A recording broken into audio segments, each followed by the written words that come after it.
नमस्कार दोस्तों, डेट आज के देखो 11 अगस्त 2025 है। स्वागत है आपका एडिटोरियल डिस्कशन में। 3 इश्यूज आज हम डिस्कस करेंगे, तीनों डिटेल्स है। सबसे पहला आर्टिकल हम डिस्कस करेंगे वन नेशन वन इलेक्शन के आइडिया से संबंधित, दूसरा यूथ डिविडेंड से संबंधित और तीसरा India middle east Europe economic corridor से संबंधित। तीनों अच्छे आर्टिकल्स हैं, तीनों डिटेल से डिस्कस करेंगे। चलिए डिस्कशन स्टार्ट करते हैं। आज के डिस्कशन में जो फर्स्ट इंपॉर्टेंट आर्टिकल है ना, वो वन नेशन वन इलेक्शन के आइडिया के इर्द गिर्द बात करता है। कुछ अच्छे पॉइंट्स हैं, अपने सिलेबस में जीएस पेपर सेकंड के इस टॉपिक से आर्टिकल को रिलेट कर सकते हो। सबसे पहले वन नेशन वन इलेक्शन के बारे में आपको पता है, मतलब लोकसभा और अलग अलग राज्यों में विधानसभा के जो इलेक्शंस है ना, सब एक साथ करवाना, एक ही टाइम पर, एक ही साइकिल में। देखो, इतिहास अगर हम उठा के देखें, जब देश आज़ाद हुआ था ना, तो उस समय 51 में, 57 में, 62 में और इवन 67 में स्टेट और इवन सेंटर के जो इलेक्शंस हैं ना, वो एक साथ कंडक्ट हुए थे, क्योंकि एक ही पार्टी का बोलबाला था उस समय, वन पार्टी रूल जिसे कहा जाता है, कांग्रेस पार्टी। लेकिन फिर देखो 1968-69 के बाद ना कुछ स्टेट असेंबलीज डिसॉल्व हो गई पॉलिटिकल इंस्टेबिलिटी की वजह से। मतलब 68-69 में कुछ राज्यों में सरकारें गिर गई, तो वहां पे जल्दी इलेक्शंस हो गए। तो ये जो साइकिल था ना, बिगड़ गया, अपने आप बिगड़ गया, क्योंकि कुछ राज्यों में सरकारें गिर गई। फिर देखो हमारे देश में ना स्टैगर्ड ढंग से इलेक्शन होने स्टार्ट हो गए। स्टैगर्ड ढंग से इलेक्शन मतलब कभी किसी स्टेट के हो रहे हैं, कभी किसी स्टेट के हो रहे हैं, कभी लोकसभा के इलेक्शन हो रहे हैं। तो अलग अलग टाइम पे इलेक्शंस होने स्टार्ट हो गए, क्योंकि कुछ राज्यों में सरकारें गिर गई थी पॉलिटिकल इंस्टेबिलिटी की वजह से। आज की सिचुएशन देखो, ऐसी सिचुएशन है, हर साल कहीं ना कहीं पे इलेक्शन होता है। पंजाब अभी, महाराष्ट्र नेक्स्ट ईयर, फिर अगले साल कर्नाटक। मतलब इलेक्शंस इतने सारे राज्य हैं, ऐसे भी होते हैं साल के शुरू में 3 राज्यों में, साल के अंत में किसी राज्य में। लेकिन देखो करंट जो रूलिंग रेजीम है ना, करंट रूलिंग गवर्नमेंट जो है, ये वन नेशन वन आइडिया पे बहुत ज़्यादा फोकस करती है। जैसे one nation one tax, GST, one nation one ration card, one nation one election. हुआ क्या, पहले तो सिर्फ ये एक आइडिया था, वन नेशन वन इलेक्शन। लेकिन मार्च 2024 में ना रामनाथ कोविंद, पूर्व राष्ट्रपति, इनकी अध्यक्षता में जो कमेटी गठित की गई थी ना, इस कमेटी ने इस आइडिया को फॉर्मली इंडोर्स किया। फिर इसके बेस पर तो सरकार एक बिल लेके आ गई पार्लियामेंट में। बिल का नाम है 129th कॉन्स्टिट्यूशनल अमेंडमेंट बिल। ये जो बिल है, ये बात करता है देश में one nation one election conduct करवाने की। अभी ये जो बिल है, ये जॉइंट पार्लियामेंट्री कमेटी के पास में है, वो कमेटी इसे रिव्यू कर रही है। कमेटी कुछ रिकमेंडेशंस देगी तो फिर से ये पार्लियामेंट में पास होने के लिए आएगा। इस बिल का जो प्रपोजल है वो मैं आपको बता देता हूं। बिल का प्रपोजल देखो ये है कि ना, एक ट्रांजिटरी स्टेप लेके, ट्रांजिटरी स्टेप मतलब जैसे देखो 2029 आएगा ना, तो उस समय लोकसभा के इलेक्शंस तो कंडक्ट होंगे, लेकिन अब कई सारी स्टेट असेंबलीज उस समय ऐसी होंगी जिनका टर्म सिर्फ 2 साल का हुआ है, 3 साल का हुआ है। तो ना कोशिश ये होगी कि उस समय ना जिन स्टेट असेंबलीज का टर्म बाकी है, उनको सिर्फ एक बार के लिए डिसॉल्व करके 2029 में ना सबके इलेक्शंस करवा लिए जाएं। आप पूछोगे सर, मान लीजिए 2029 में सबके इलेक्शंस हो गए, लेकिन 2 साल बाद 31 में किसी राज्य की सरकार गिर गई, फिर? तो राइटर बोलते हैं, मतलब बिल में प्रोविजन है, तो फिर देखो किसी राज्य की सरकार गिर गई ना, तो वहां पे 5 साल के लिए इलेक्शन नहीं होंगे। मान लीजिए 31 में सरकार गिर गई, तो बचे हुए 3 साल के लिए इलेक्शन होंगे। कायदे से 2034 में इलेक्शंस होने चाहिए था ना, सरकार गिर गई बीच में 31 में, तो 31 में फिर से इलेक्शन होंगे, तो सिर्फ बची हुई टर्म के लिए होंगे, सिर्फ 3 साल के लिए होंगे। ये प्रोविजन बिल में है। अब देखो इस बिल को सपोर्ट करने के लिए ना जो आर्गुमेंट्स दिए जाते हैं, वो मैं आपको पॉइंट वाइज फॉर्म में बता देता हूं। आर्गुमेंट्स देखो इस प्रकार से रहते हैं। सबसे पहला आर्गुमेंट कि ना हर साल हमारे देश में ना कहीं इलेक्शंस होते ही रहते हैं। अब इससे होता क्या है, टाइम का वेस्टेज है, मनी का वेस्टेज है, बार बार इलेक्शंस कंडक्ट होने से पैसा तो खर्च होता ही ना। लेकिन एक साथ इलेक्शंस होंगे तो लीडर्स जो हैं गवर्नेंस पे ज़्यादा फोकस कर सकेंगे, रैलीज पे कम खर्चा होगा, माइग्रेंट्स और स्टूडेंट्स के लिए ट्रैवल करना आसान रहेगा। माइग्रेंट्स और स्टूडेंट्स भी बार बार अपने घर तो नहीं जा सकते ना वोट करने के लिए, कैंपेन पे जो कॉस्ट होती है वो बचेगी, इलेक्शंस करवाने की जो एडमिनिस्ट्रेटिव कॉस्ट है मतलब इलेक्शन कमीशन जो खर्चा करता है वो बचेगा। और सबसे इंपॉर्टेंट देखो, वोटर का जो फटीग है कि बार बार वोट करना, यार हर 2 साल में वोट गिरना पड़ता है, हम नहीं गिरेंगे, तो वोटर्स की जो थकावट है वो कम होगी। एक ही बार इलेक्शन होंगे तो वोटर सोचेगा यार 5 साल में एक ही बार तो आता है, चलो दे देते हैं वोट, तो इससे वोटर टर्नआउट इंक्रीज होगा, ये आर्गुमेंट दिया जाता है। फिर एक आर्गुमेंट ये दिया जाता है गवर्नेंस की एफिशिएंसी भी बढ़ेगी, क्योंकि अब बार बार इलेक्शंस होते हैं ना, मॉडल कोड ऑफ कंडक्ट लगानी पड़ती है। मॉडल कोड ऑफ कंडक्ट लगने से कामकाज प्रभावित होता है, पॉलिसीज का इंप्लीमेंटेशन में डिले होता है। तो अगर देखो एक ही बार मॉडल कोड ऑफ कंडक्ट लगेगी 5 साल में, तो स्टेट्स और सेंटर बेहतर कोऑर्डिनेशन के साथ काम कर सकेंगे और एफिशिएंसी आएगी गवर्नेंस में। तो ये सारे पॉइंट्स हमने डिस्कस कर लिए। बट राइटर देखो इत्तेफाक नहीं रखते इन आर्ग्यूमेंट से। वो कहते हैं कि देखो ये सिर्फ बातें हैं, मतलब इन आर्ग्यूमेंट्स में ना काफ़ी सारी वीकनेसेस हैं। उन वीकनेसेस की हम बात करते हैं। सबसे पहली वीकनेस तो ये है, टाइम सेविंग का सिर्फ एक मिथ है। मिथ कैसे है? मिथ देखो ऐसे है, प्रॉब्लम कैलेंडर में नहीं है, प्रॉब्लम इस चीज में है कि छोटे से छोटे इलेक्शन में भी पीएम कैंपेन करने चले जाते हैं, या फिर विपक्षी पार्टी के सबसे बड़े लीडर जो हैं वो कैंपेन करने चले जाते हैं। इसमें दिक्कत है। मतलब नेशनल लीडर्स को देखो हर स्टेट पोल में नहीं जाना चाहिए, ये उनकी चॉइस है, कंपल्सन नहीं है। तो पहली चीज राइटर ये बोलते हैं। दूसरी चीज बोलते हैं कॉस्ट का आर्ग्यूमेंट बहुत कमजोर है कि एक ही बार में इलेक्शन होंगे तो बहुत कॉस्ट बच जाएगी, ऐसा नहीं है। 2014 में जब इलेक्शन करवाए गए थे ना, तो उस पर कितना खर्चा आया? सिर्फ 0.03% ऑफ जीडीपी। इतना तो देखो देश की डेमोक्रेसी को बरकरार रखने के लिए हम अफोर्ड कर सकते हैं। कैंपेन स्पेंडिंग कम की जा सकती है जो पॉलिटिकल पार्टीज कैंपेन के दौरान खर्च करती हैं, लेकिन इसके लिए फिर हमें चाहिए पॉलिटिकल फाइनेंस रिफॉर्म्स। उसके लिए पॉलिटिकल फाइनेंस रिफॉर्म चाहिए, एक ही बार इलेक्शन करवाने से काम नहीं चलेगा। तीसरा, सिक्योरिटी फोर्सेस की डिप्लॉयमेंट में दिक्कत आएगी। देखो स्टैगर्ड ढंग से इलेक्शन होते हैं, बार बार इलेक्शन होते हैं, तो एक ही समय में सिक्योरिटी फोर्सेस नहीं चाहिए। लेकिन पूरे 5 साल में एक बार सभी के इलेक्शन से एक साथ होंगे, तो आप सोच के देखिए कितनी ज्यादा सिक्योरिटी फोर्सेस की डिप्लॉयमेंट चाहिए, उतने तो हमारे पास होंगे भी नहीं। फिर नेक्स्ट आर्ग्यूमेंट ये दिया जाता है, ये तो खामखा का आर्ग्यूमेंट है, वोटर फैटीग। वोटर थकता नहीं है वोट देने से, बल्कि उसे तो अपनी ताकत, अपने राइट का एहसास होता है वोट देके। वो सोचता है कि वोट की सहायता से मैं लीडर्स की अकाउंटेबिलिटी फिक्स कर सकता हूं, जवाब मांग सकता हूं। और बार बार इलेक्शंस होते हैं, फिर भी देखो स्टेट्स में आप देखोगे ज्यादातर राज्यों में ना वोटिंग टर्नआउट जो है बल्कि इंक्रीज ही होता है, डिक्रीज नहीं होता है। तो ये तो खामखा का आर्ग्यूमेंट है, वोटर फैटीग। और फिर एमसीसी की बात की जाती है। मॉडल कोड ऑफ कंडक्ट का इंपैक्ट जो है वो भी ओवर स्टेटेड है, ज्यादा ही बढ़ा चढ़ा के बताया जाता है। क्योंकि देखो एमसीसी जो लगती है सिर्फ उस स्टेट में लगती है जहां पे इलेक्शन होता है, पूरे भारत में थोड़ी नहीं लगती है। और एमसीसी लगने के बावजूद स्कीम्स तो कंटिन्यू रहती है ना, स्कीम्स चलना बंद नहीं होती।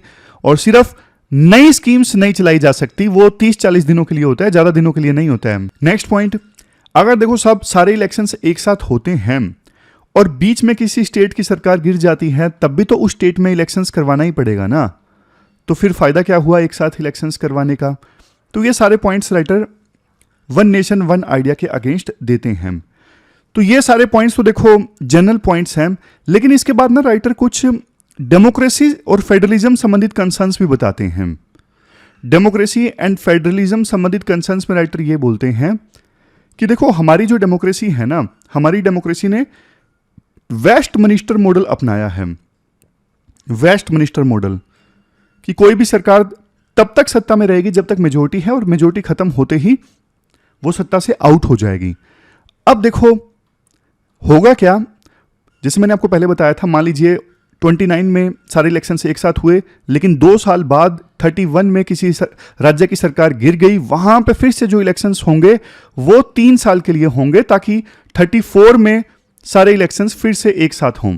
तो ये तो वेस्टमिनिस्टर मॉडल के अगेंस्ट हो गया ना, कि सिर्फ 3 साल के लिए इलेक्शन, कायदे से 5 साल के लिए होने चाहिए इलेक्शंस, लेकिन सिर्फ 3 साल के लिए इलेक्शंस गलत हैं।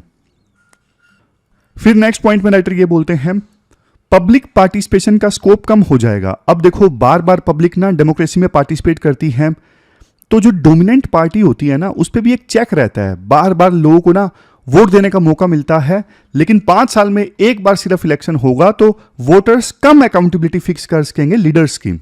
ये पॉइंट पहले भी आया लेकिन अलग डायमेंशन में था, अलग फॉर्म में था। फिर नेक्स्ट है ईसीआई डिस्क्रिशन रिस्क। देखो ये जो कॉन्स्टिट्यूशनल अमेंडमेंट बिल लाया गया है ना, इसमें ईसीआई को बहुत पावर मिलती है पोल डिले करने की। तो ना इसके लिमिट क्लियर करने की आवश्यकता है। पावर मतलब क्या, ईसीआई को कितनी पावर्स मिलेंगी, क्योंकि मान लीजिए ईसीआई ने पोल डिले कर दिए और फिलहाल के लिए प्रेसिडेंट के पास में पावर आ गई, तो उस प्रेसिडेंट पावर का मिसयूज किया जा सकता है, यह भी एक रिस्क है। तो राइटर कुल मिलाकर देखो वन नेशन वन आइडिया के अगेंस्ट है। अब वो सॉल्यूशंस भी देते हैं। सबसे पहला सॉल्यूशन राइटर देते हैं, एमसीसी को रिफॉर्म करो, मॉडल कोड ऑफ कंडक्ट को रिफॉर्म करो, इसकी जो ड्यूरेशन है वो और छोटी कर दो, 30-40 के दिन के बजाय 20-25 दिन कर दो। दूसरा पॉइंट, पॉलिटिकल फाइनेंस रिफॉर्म लेके आओ। पॉलिटिकल फाइनेंस रिफॉर्म में जैसे अभी एक कैप है ना कि 20,000 से ज्यादा कोई डोनेशन देता है तो उसकी डिटेल्स लेना जरूरी है पॉलिटिकल पार्टीज को, इस लिमिट को घटा के 2,000 कर दो। समझ गए। नेक्स्ट पॉइंट, इलेक्शंस का जो शेड्यूल है ना थोड़ा सिंप्लीफाई कर दो। वन नेशन वन इलेक्शन के बजाय वन नेशन टू इलेक्शन किए जा सकते हैं। मतलब जब लोकसभा का मिड टर्म हो ना, जैसे जब लोकसभा के 2.5 साल पूरे हो जाएं, तब सभी राज्यों के इलेक्शन करवाए जा सकते हैं। तो इस आइडिया को कंसीडर किया जाए तो ज्यादा बेहतर आइडिया है वन नेशन टू इलेक्शंस। फिर नेक्स्ट जो सजेशन देते हैं राइटर ये देते हैं, अभी जो कई फेसेस में जैसे लोकसभा इलेक्शंस होते हैं उसके फेस कम किए जा सकते हैं। 7 फेस में इलेक्शंस होते हैं, 2 फेस में किए जा सकते हैं, तो इससे भी इलेक्शन जल्दी जल्दी खत्म हो जाएंगे, कम समय के लिए मॉडल कोड ऑफ कंडक्ट लगेगी। तो ये सारे सजेशंस राइटर देते हैं। लास्ट में देखो कंक्लूजन में मैं ये बोलूं कि डेमोक्रेसी जो है बेशक देखो एक मैसी प्रोसेस है, उलझी हुई प्रोसेस है, लेकिन देखो डेमोक्रेसी के लिए आप शॉर्टकट लेने की कोशिश करोगे ना तो डेमोक्रेसी की जो आत्मा है वो मर जाएगी। तो डेमोक्रेसी के लिए आप शॉर्टकट ना लो। तो ये हमने पूरा आर्टिकल डिस्कस किया। वैसे देखो ये पूरा आर्टिकल मतलब इस प्रकार से था, लेकिन मैंने थोड़ा पॉइंट वाइज फॉर्म में आपको बता दिया। ये देखो स्लाइड भी आपको मैं दे देता हूं, लेकिन ये पॉइंट लिखे हुए हैं ना, इनसे भी आप देखते रहिएगा कौन कौन से पॉइंट्स हमने डिस्कस किए। चलते हैं आगे। इसके बाद नेक्स्ट आर्टिकल देखो, यूथ डिविडेंड को ना यूज करने से संबंधित है। इंटरनेशनल यूथ डे कल है 12 अगस्त को, तो उस मौके पे ये आर्टिकल आया है। आप सिलेबस में जीएस पेपर 2 के इस टॉपिक से आर्टिकल को रिलेट कर सकते हो। फर्स्ट थिंग फर्स्ट, आर्टिकल का जो टाइटल है यूथ डिविडेंड, इसका मतलब क्या है? इसका मतलब देखो ये है, जब पॉपुलेशन में देखो काफी बड़ा हिस्सा वर्किंग एज ग्रुप का होता है ना, मतलब 16 से लेके या फिर 15 से लेके 64 के बीच में होता है ना पॉपुलेशन का बड़ा हिस्सा, डिपेंडेंसी रेशो इस समय कम होता है। काम करने वाले लोगों की संख्या ज़्यादा होती है। काम करने वाले लोगों की संख्या ज़्यादा होती है तो वो इकोनॉमी में ज़्यादा कंट्रीब्यूट करते हैं, उनकी प्रोडक्टिव कैपेसिटी ज़्यादा होती है, तो इससे ना जीडीपी ग्रोथ ज़्यादा होती है। समझ गई? तो ये मतलब है यूथ डिविडेंड का। वर्ल्ड बैंक और यूएन के डेटा के हिसाब से जब देखो कंट्रीज ने अपना यूथ डिविडेंड इफेक्टिवली यूटिलाइज किया ना, जैसे साउथ कोरिया है, ताइवान है, आयरलैंड है, उनकी जीडीपी ग्रोथ दशकों तक 2 से 3% एक्स्ट्रा हुई। लेकिन जहां पे यूथ डिविडेंड अच्छे से यूज नहीं हुआ, मिसयूज हुआ, पॉलिसीज नहीं बनी, जैसे लैटिन अमेरिकन कंट्रीज हैं, नॉर्थ अफ्रीकन कंट्रीज हैं, वहां पे देखो यूथ का अनरेस्ट देखने को मिला, क्योंकि आप रोजगार नहीं दे सके तो फिर यूथ तो सड़कों पे आएंगे ना। अनरेस्ट देखने को मिला, क्राइम बढ़ गया, अनएम्प्लॉयमेंट बढ़ गई, ये सब देखने को मिला। अगर इंडिया स्पेसिफिकली हम बात करें, हमारे पास देखो आज के समय में ना 420 मिलियन यूथ हैं। कितने? 420 मिलियन, मतलब 420 मिलियन लोग ऐसे हैं जिनकी एज 15 से 29 के बीच में है। ये टोटल पॉपुलेशन का कितना है? 29% है। ये देखो दुनिया का ना सबसे बड़ा यूथ कोहर्ट है। लेकिन सावधानी हमें ये बरतनी है, हमारे पास इतने ज़्यादा यूथ हैं तो इनका इस्तेमाल ऑटोमेटिक नहीं हो जाता। हमें इनको स्किल देने पड़ेंगे, अच्छी एजुकेशन देनी पड़ेगी, जॉब्स देनी पड़ेंगी। अगर हम ये सब नहीं दे पाए तो यूथ डिविडेंड के बजाय ये तो यूथ डिजास्टर हो जाएगा, डेमोग्राफिक डिजास्टर हो जाएगा। इसके बाद राइटर बोलते हैं, देखो ये डेमोग्राफिक डिविडेंड जो है ना, ये वन टाइम विंडो है, इसका फायदा बार बार नहीं मिलता। और ये जो है यूथ डिविडेंड वाली यानी डेमोग्राफिक डिविडेंड वाली जो विंडो है 30-35 साल तक ओपन रहती है, फिर बंद हो जाएगी, मतलब लोग बूढ़े होने लगते हैं। तो इंडिया में ये विंडो ना 2005 के बाद खुली और 2040-50 तक या फिर 2040-45 तक ये विंडो रहेगी। उसके बाद धीरे धीरे ये बंद हो जाएगी। इसका मतलब ये है हमारे पास सिर्फ 15-20 साल है इस विंडो का इस्तेमाल करने के लिए। अगर देखो हम अपने यूथ को प्रोडक्टिव बना पाते हैं तो 2047 आते आते हम डेवलप नेशन बन जाएंगे। नहीं तो देखो हमारा देश फिर कैसा रहेगा, high unemployment, social unrest, brain drain, जिसकी बात हमने पहले की। तो अभी क्या सिचुएशन है, अभी देखो सबसे पहले एजुकेशनल एक्सेस के मामले में हमने बढ़िया काम किया है, लेकिन इनफ काम नहीं किया। यूथ में इलिटरेसी सिर्फ 3% की है। इवन देखो आज 30% यूथ ऐसे हैं जो ग्रेजुएशन या फिर हायर एजुकेशन कंप्लीट कर चुके हैं, लेकिन वास्तव में वो सीखे कितना है, लर्निंग आउटकम कितनी है, उसको देखिए। लर्निंग आउटकम बहुत ज़्यादा पुअर है हमारे देश में।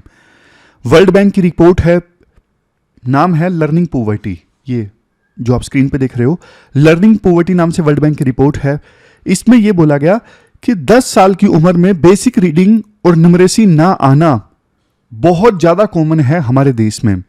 और ASER ये जो ऑर्गेनाइजेशन है ना, इसका सर्वे है, ये सर्वे कहता है क्लास 5 के आधे बच्चे क्लास 2 का जो टेक्स्ट है वो नहीं पढ़ पाते हैं। तो ये बड़ी दिक्कत है लर्निंग आउटकम वाली। अब बात करते हैं नेक्स्ट रीजनल डिस्पैरिटीज की।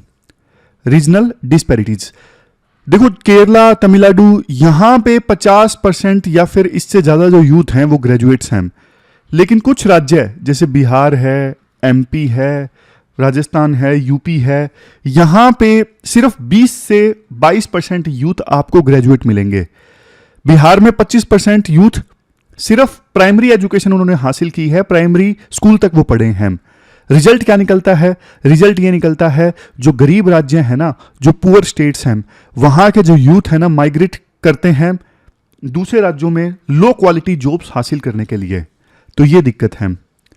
और देखो हिस्टोरिकली अगर मैं पैरेलल ड्रा करूं साउथ कोरिया से, इसे कंपेयर करूं, 1960s में साउथ कोरिया ने rural urban education gap close किया था विद इन 15 साल। इसी वजह से उनका मैन्युफैक्चरिंग बूम पॉसिबल हुआ। इसके बाद देखो राइटर कुछ और भी पॉइंट्स देते हैं एजुकेशन टू एम्प्लॉयमेंट मिसमैच में। जैसे सबसे पहला पॉइंट ये है लो एम्प्लॉयबिलिटी, मतलब हमारे देश में ना एम्प्लॉयबिलिटी काफी कम है। एजुकेटेड यूथ को ना अपने क्वालिफिकेशन के हिसाब से जॉब्स नहीं मिल पाती। ग्रेजुएट्स या तो जॉबलेस रह जाते हैं या फिर अंडर एम्प्लॉयड रह जाते हैं। अब PhD PN की जॉब के लिए अप्लाई कर रहे हैं तो वो अंडर एम्प्लॉयड ही तो हैं। नास्कॉम ये कहता है सिर्फ 45% जो ग्रेजुएट्स हैं वो इंडस्ट्री रेडी होते हैं, बाकी तो नाम की डिग्री हासिल करके आ गए और उन्हें काम करना आता ही नहीं है, स्किल है ही नहीं उनके पास में। दूसरा दिक्कत ये है हमारे देश में ना पब्लिक सेक्टर की जॉब्स के लिए क्रेज है, स्पेशली स्लो ग्रोथ रीजन्स में, जैसे बिहार में, यूपी में PSU जॉब्स के लिए, SSC की जॉब्स, UPSC की जॉब्स, ग्रुप D में रेलवेज वगैरह, इनका बहुत ज़्यादा क्रेज है। यहाँ पे ना सप्लाई और डिमांड का काफ़ी मिसमैच है। मतलब अब सरकारी जॉब्स तो लिमिटेड हैं, लेकिन इतना यूथ इनकी तैयारी करता है, फिर वो फ्रस्ट्रेट हो जाता है, फिर वो प्रोटेस्ट करने लगता है। जैसे अभी हमने हाल ही में देखा। फिर तीसरा पॉइंट आता है एम्प्लॉयर पर्सपेक्टिव। एम्प्लॉयर्स देखो ये बोलते हैं कैंडिडेट्स के पास डिग्री नहीं है, स्किल नहीं है, मतलब soft skills, digital skills, vocational skills, इन सब का गैप है। इन सब का क्या है? गैप है। देखो फिलीपींस की एक केस स्टडी दी जाती है। फिलीपींस ने ना BPO बूम लाने के लिए ना मास लेवल पे इंग्लिश ट्रेनिंग दी रूरल ग्रेजुएट्स को, और 5 साल में ना फिलीपींस ने 5 मिलियन जॉब्स क्रिएट कर दी। तो ऐसा रेवोल्यूशन हमारे देश में भी आना चाहिए। अगर देखो फिलीपींस ये कर सकता है बीपीओ सेक्टर में जॉब्स क्रिएट करने के लिए, इंग्लिश सिखा सकता है रूरल ग्रेजुएट्स को, तो फिर हमारा देश ऐसे काम क्यों नहीं कर सकता। तो राइटर कुछ सजेशंस देते हैं, वो सजेशंस मैं आपको एक एक करके बताता हूँ। सजेशंस अच्छे हैं। सबसे पहले एजुकेशन को आप रीओरिएंट करो। क्या करो? Education reorientation. कैसे करोगे? फोकस होना चाहिए आउटकम पे। सिर्फ इनरोलमेंट पे फोकस होता है हमारे देश में कि हाँ भाई इतने बच्चे आ गए कॉलेज में, बस इनरोलमेंट पे फोकस होता है। हमारा फोकस होना चाहिए आउटकम पे। फाउंडेशनल लिटरेसी और प्लस माइनस एडिशन सब्ट्रैक्शन यानी न्यूमरेसी, ये सब यूनिवर्सल होनी चाहिए, सबको आनी चाहिए। वोकेशनल एंड टेक्निकल एजुकेशन को स्केल अप करो। ज्यादा लोगों के पास में वोकेशनल एजुकेशन होनी चाहिए। और rural and economically weaker sections में ना आप टारगेटेड इंटरवेंशन करो, जैसे फिलीपींस ने किया था। मतलब रूरल ग्रेजुएट्स को इंग्लिश सिखाई गई थी, तो वैसा ही टारगेटेड इंटरवेंशन हमारे देश के रूरल एरियाज में होना चाहिए। एजुकेशन का मतलब सिर्फ ये नहीं है कि स्कूल भेज दिया काम चल गया, बहुत है। एजुकेशन का मतलब है कैपेबिलिटी क्रिएट करना। क्या करना? कैपेबिलिटी क्रिएट करना। फिर दूसरा सजेशन राइटर देते हैं, employment generation and entrepreneurship. Employment generation and entrepreneurship. इस पॉइंट में राइटर ये बोलते हैं, स्टार्टअप्स को और एमएसएमईज को मेट्रो के बाहर आप जाके सपोर्ट करो। मतलब कोई स्टार्टअप ऐसा है, एमएसएमई ऐसा है जो हमारे बड़े सिटीज के बाहर रूरल एरिया में जाके अपना ऑफिस स्टैब्लिश करना चाहता है, जैसे जोहो का ऑफिस है। जोहो एक कंपनी है, रूरल एरिया में स्टैब्लिश हुई। तो इनको इंसेंटिवाइज किया जाए कि आप शहर से बाहर जाते हो, मेट्रो सिटीज से बाहर जाके अपना यूनिट वगैरह लगाते हो, ऑफिस स्टैब्लिश करते हो, तो आपको इंसेंटिव मिलेगा, टैक्स में छूट मिलेगी। इससे होगा क्या? रूरल एरियाज में, टीयर 3 सिटीज में, टीयर 4 सिटीज में जॉब्स जनरेट होंगी, जॉब्स क्लस्टर पैदा होंगे। फिर एक पॉइंट राइटर ये देते हैं, जो अभी गिग इकोनॉमी है ना, जैसे जोमेटो स्विगी के वर्कर्स हैं, इनको रेगुलेट करना जरूरी है। ये इंश्योर करना जरूरी है गिग इकोनॉमी के वर्कर्स को फेयर वेजेस मिले, सोशल सिक्योरिटी मिले। तो ये दूसरा पॉइंट है। तीसरे पॉइंट में राइटर ये बोलते हैं, इनइक्वालिटी हमें कम करने की आवश्यकता है। इनइक्वालिटी देखो अभी काफी ज्यादा है। इनइक्वालिटी कैसे कम की जा सकती है? जो यूथ है उनको फाइनेंशियल एड प्रोवाइड करके, उनको मेंटरशिप प्रोवाइड करके, और जो डिसएडवांटेज यूथ हैं उनको किसी प्रकार से आप डिजिटल स्किल कुछ सिखा दो। तो इस प्रकार से जो डिसएडवांटेज यूथ है ना, जो गरीब यूथ हैं, उनको आप उन पे स्पेशल ध्यान देके आप इनइक्वालिटी कम कर सकते हो। जैसे देखो जेंडर इक्विटी है, जो गर्ल एजुकेशन है, गर्ल एजुकेशन का ट्रांसलेशन महिलाओं का लेबर फोर्स में पार्टिसिपेशन इंक्रीज करके दिखना चाहिए। ऐसा नहीं कि बस लड़कियों का एनरोलमेंट स्कूल में बढ़ गया, गर्ल एजुकेशन दे दी, काम खत्म हो गया। नहीं, फिर फर्दर उनको जॉब्स दिलवाना भी आपकी जिम्मेदारी है, उनको वर्क फोर्स में शामिल करना भी आपकी जिम्मेदारी है। ऐसे हम इनइक्वालिटी कम कर सकते हैं। अभी देखो महिलाओं का लेबर फोर्स में पार्टिसिपेशन बहुत कम है, सिर्फ 25% है। अगर ज्यादा महिलाओं को शामिल किया जाए वर्क फोर्स में तो इनइक्वालिटी कम होगी। फिर देखो राइटर नेक्स्ट सजेशन ये देते हैं, चौथा सजेशन है कि आप ना डिजिटल पब्लिक इंफ्रास्ट्रक्चर को एक्सेस करो। हमारे देश में बहुत बढ़िया डिजिटल पब्लिक इंफ्रास्ट्रक्चर क्रिएट हुआ है। जैसे देखो आधार है, यूपीआई है, डिजी लॉकर है। मतलब कई बार ना कुछ चीज़ों की हम कदर नहीं करते, लेकिन ये जो डिजिटल पब्लिक इंफ्रास्ट्रक्चर हमारे देश में क्रिएट हुआ है ना, बड़े बड़े डेवलप कंट्रीज में भी ये नहीं देखने को मिलता है। तो इनका इस्तेमाल किया जा सकता है स्किलिंग के लिए, एंटरप्रेन्योरशिप के लिए, इंक्लूजन के लिए। तो सरकार इनका यूज करके भी यूथ डिविडेंड को अच्छे से इस्तेमाल कर सकती हैं। लास्ट में एक जनरल पॉइंट दिया जाता है राइटर के द्वारा, civic engagement and leadership. Civic engagement and leadership में यह बोला जाता है कि यूथ को ना पॉलिसी मेकिंग में आप इन्वॉल्व करो। मतलब उनको सिविक सेंस सिखाई जाए, यूथ काउंसिल्स होनी चाहिए, पार्टिसिपेटरी बजटिंग होनी चाहिए कि उनको मतलब बजट वगैरह एलोकेट किया जाता है, उसमें उनको इन्वॉल्व किया जाए। तो ये सब काम भी करने हैं। और देखो दिक्कत वही है कि हमारे पास में ना टाइम बहुत कम है। डेमोग्राफिक डिविडेंड विंडो अगर हमने मिस कर दिया तो ये डिजास्टर साबित हो जाएगा। 2011 के आसपास हमने देखा था, 2010 के आसपास अरब स्प्रिंग आई थी अरब कंट्रीज में। बहुत सारे अरब कंट्रीज में यूथ सड़कों पे आ गया था और सरकार के अगेंस्ट प्रोटेस्ट करने लगा था। तो उसका एक रीज़न ये था, वहाँ पे भी अनएम्प्लॉयमेंट बहुत ज़्यादा था, यूथ को स्किल नहीं दी गई थी। तो हमारे देश में ऐसा कुछ ना हो जाए, उससे पहले ही सरकार को समय रहते सीरियस स्टेप्स लेने होंगे, क्योंकि काफ़ी समय से हम सिर्फ ये बातें ही कर रहे हैं कि डेमोग्राफिक डिविडेंड की खिड़की बंद हो रही है, बंद हो रही है। पहले तो ये बोलते थे हमारे पक्ष में है, इसको यूज़ करो। अब ये आर्टिकल आने लगे हैं कि डेमोग्राफिक डिविडेंड की विंडो बंद हो रही है। तो भाई बंद होने से पहले जल्दी से कुछ कर लो। इसके बाद नेक्स्ट आर्टिकल देखो, India middle east Europe economic corridor से संबंधित है। आप सिलेबस में जीएस पेपर सेकंड के इस टॉपिक से आर्टिकल को रिलेट कर सकते हो।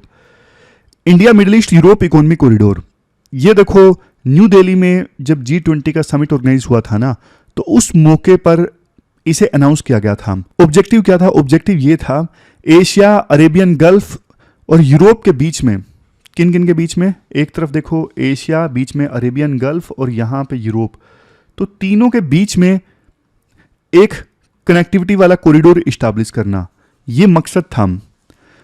तो इस पूरे कॉरिडोर में ना 2 ब्रांचेज हैं।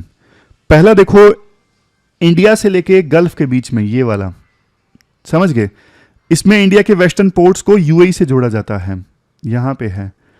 दूसरा जो लेग है वो गल्फ से लेके यूरोप के बीच में लेग है, ये मैं बता देता हूं। दूसरा लेग ये है गल्फ से यूरोप के बीच में। इसमें UAE, Saudi Arabia, Jordan, Israel का हैफा, ग्रीस, इटली, इन सबको आपस में जोड़ा जा रहा है। फायदा इस कॉरिडोर का ये है, अभी देखो रेड सी से माल जाता है, रेड सी से मान लीजिए यहाँ पे माल जाता है तो बहुत टाइम लग जाता है, और सीधा माल जाएगा 40% कम टाइम लगेगा। एग्जाम्पल, जैसे मुंबई से यूरोप गुड्स भेजने में ना अभी 17 से 20 दिन तक लग जाते हैं, लेकिन ये India middle east Europe economic corridor बन गया तो फिर देखो सिर्फ 10-12 दिन का टाइम लगेगा मुंबई से अगर यूरोप में सामान भेजना है तो। समझ गए? तो इस कॉरिडोर के अंदर ना एक प्रोविजन ये भी है, ये गल्फ में ना रेल कॉरिडोर इस्टेब्लिश किया जाएगा बीच में ही, मतलब इस पूरे कॉरिडोर के बीच में ये जो गल्फ कंट्रीज है ना, यहां पे रेल चलेगी, रेल से माल भेजा जाएगा। और सिर्फ ट्रेड की बात नहीं है, बल्कि इस पूरे कॉरिडोर में ना electricity and digital cables, hydrogen pipelines, ये सब भी बिछाई जाएंगी। टैरिफ को सिंप्लीफाई किया जाएगा इन सभी देशों के बीच में ताकि ट्रेड करना आसान हो।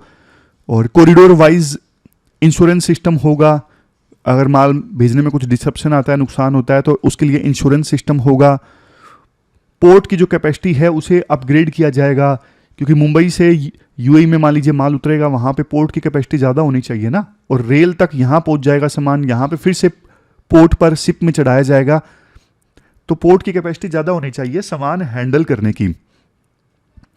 तो देखो काफ़ी बढ़िया है ये कॉरिडोर उस समय ना, लेकिन दिक्कत यह है उस समय जब ये कॉरिडोर इस्टेब्लिश किया गया था ना 2023 में, उस समय रिलेटिवली स्टेबल था मिडिल ईस्ट, क्योंकि कतर और जीसीसी कंट्रीज के बीच में, गल्फ कोऑपरेशन काउंसिल के बीच में शांति आ गई थी। ईरान और सऊदी अरेबिया के बीच में रीअप्रोचमेंट हो रहा था, मतलब दोनों बातचीत की तरफ आगे बढ़ रहे थे।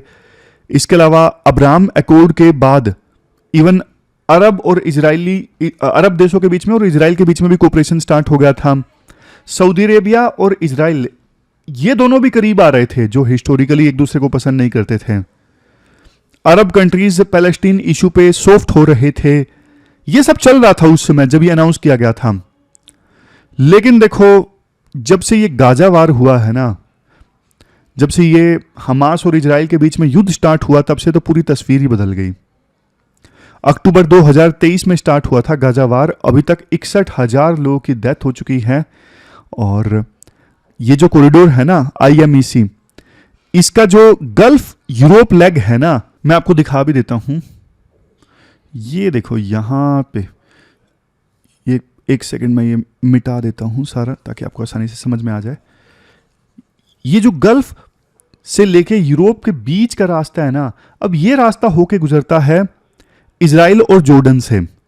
मतलब ये लेग कितना सफल होगा इस बात पे डिपेंड करता है जॉर्डन और इजराइल के बीच में रिश्ते कैसे हैं, क्योंकि इन दोनों की कनेक्टिविटी बीच में आती है, दोनों के बीच की कनेक्टिविटी। लेकिन दिक्कत यह है जॉर्डन और इजराइल के बीच रिश्ते ना अभी बिल्कुल लोएस्ट लेवल पे हैं, क्योंकि जॉर्डन अपोज करता है कि पैलेस्टीन की पॉपुलेशन को वहां पे शिफ्ट ना किया जाए, लेकिन इजराइल बार बार ये बोल रहा है। और शुरुआत में 2023 से पहले जो सऊदी अरेबिया और इजराइल के रिश्ते नॉर्मल होने की तरफ आगे बढ़ रहे थे ना, अब वो सिचुएशन नहीं है। अब सऊदी अरेबिया और इजराइल के रिश्ते भी फ्रीज हो गए हैं फिर से। रियाद यानी सऊदी अरेबिया अब ये डिमांड कर रहा है कि इजराइल पैलेस्टीन के स्टेटहुड को माने। इजराइल का मूड है कि गाजा को फिर से वो रीऑक्यूपाई करे, लेकिन अरब वर्ल्ड को ये चीज देखो एक्सेप्टेबल नहीं है। इस वजह से देखो ये जो लेग है ना, वेस्टर्न लेग, ये कंप्लीट होने वाला नहीं है नियर फ्यूचर में। और कंप्लीट हो भी गया तो भी देखो इंश्योरेंस कॉस्ट काफ़ी ज़्यादा आएगी, क्योंकि मिडिल ईस्ट में काफ़ी ज़्यादा टेंशंस रही हैं। इजराइल ईरान के बीच में टेंशंस, फिर ईरान ने भी कई सारे देशों में मिसाइल्स दाग दी, तो इस वजह से कॉरिडोर स्टार्ट भी हो गया तो भी बहुत इंश्योरेंस कॉस्ट काफ़ी ज़्यादा आएगा। वैसे देखो नेतान्याहू ने बोला था ये कॉरिडोर एक ब्लेसिंग है, लेकिन अब ये पहले तो ये स्टेबिलिटी का नतीजा था, स्टेबिलिटी आ रही थी मिडिल ईस्ट में, उसका फ्रूट था। लेकिन अब ये ड्राई आफ्टर प्लान बन गया है। ड्राई आफ्टर मतलब जब ये मिडिल ईस्ट का एरिया ड्राई हो जाएगा, पीस आ जाएगी, तभी उसके बाद इस कॉरिडोर पर चर्चा होगी। अदरवाइज तो ये अब ठंडे बस्ते में चला गया है। देखो ये वाला जो लेग है ना इंडिया से गल्फ के बीच में, ये तो सफल हो जाएगा, क्योंकि आपको पता है हमारे रिश्ते तो देखो यूएई के साथ भी अच्छे हैं, सऊदी अरेबिया के साथ भी अच्छे हैं। यूएई के साथ में तो हमारा वो कॉम्प्रिहेंसिव इकोनॉमिक पार्टनरशिप एग्रीमेंट भी साइन हुआ है, यूपीआई वहाँ पे इंटीग्रेट किया गया है। सऊदी अरेबिया के साथ 2010 में स्ट्रेटेजिक पार्टनरशिप साइन हुई थी। तो इंडिया से लेकर गल्फ के बीच में ये जो शिपिंग रूट है, कॉरिडोर है, ये सफल हो जाएगा, आगे वाला सफल नहीं होगा। तो ये पूरा आर्टिकल हमने डिस्कस किया। लास्ट में क्वेश्चन देख लीजिए जो आपको अटेम्प्ट करने हैं। एक क्वेश्चन आपको अटेम्प्ट करना है, डेमोग्राफिक डिविडेंड वाला जो आर्टिकल हमने डिस्कस किया था उसके बेस पे आपको ये क्वेश्चन अटेम्प्ट करना है। 15 मार्क्स का ये क्वेश्चन है और 250 वर्ड्स में आपको इस क्वेश्चन का आंसर, अरे ये क्या खुल गया, वन नोट खुल गया, बंद बंद बंद, अरे बंद हो जा भैया, हाँ ठीक है। तो ये क्वेश्चन आपको अटेम्प्ट करना है, 15 मार्क्स का ये क्वेश्चन है, 250 वर्ड्स में आपको अटेम्प्ट करना है। ये थी हमारी आज की डिस्कशन। कल मिलते हैं फिर से एक नई डिस्कशन के साथ, तब तक आप अपना ध्यान रखिए, अच्छे से पढ़िए। Thank you very much for discussion.